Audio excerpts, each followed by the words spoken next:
The final episode of Kino's journey also brings it back to what the theme is. The world is not beautiful, therefore it is. This twisted logic fits because, so often, twisted logic has been how people come to justify the stupidity or madness being rational. Take the last episode, where killing innocent bystanders as a stand-in for war is justified as being a superior replacement for war, rather than peace. And yet those innocent bystanders then vent their fury on other innocent bystanders for no reason other than a twisted concept of justice for their suffering. Kino doesn't travel to right wrongs. She at most asks questions to comprehend the madness. The paradox in this case is that of the members of the kingdom becoming better people only when they realized that their destruction was imminent, that it was not the possibility of long life, but of rapidly approaching death, that would make them embrace kindness.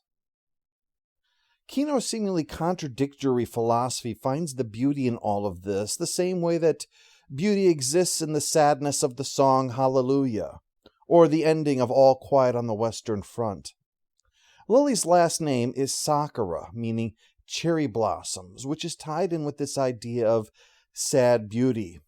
As Yami Matokyo wrote, "The flower is marvelous because it blooms, and singular because it falls."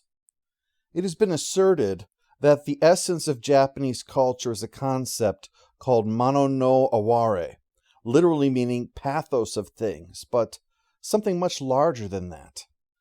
The idea that beauty exists side by side with sadness in the fact that all things are ephemeral.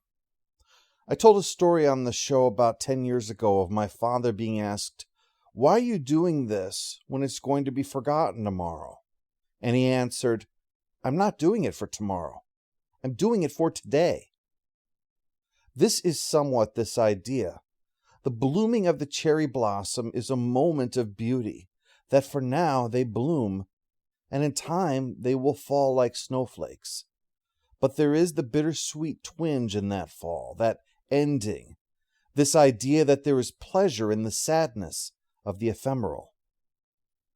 While this isn't quite the same as the theme of Kino's journey, it helps to explain the rationale of the paradox, that the imperfections of the world are part of what make the world beautiful.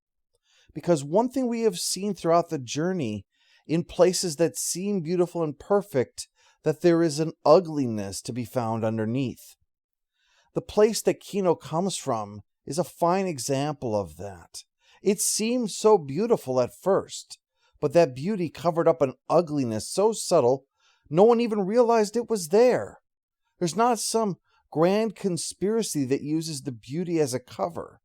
The ugliness is baked right into it.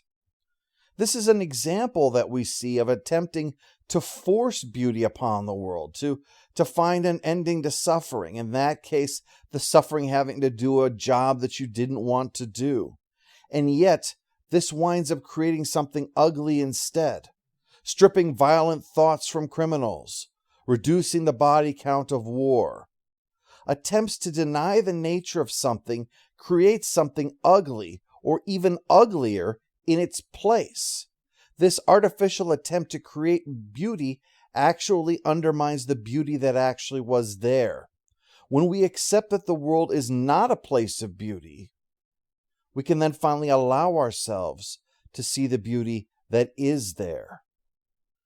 Kino's journey is one not of trying to change the world, but of experiencing the world in all of its forms, and through that, finding the beauty that lies within.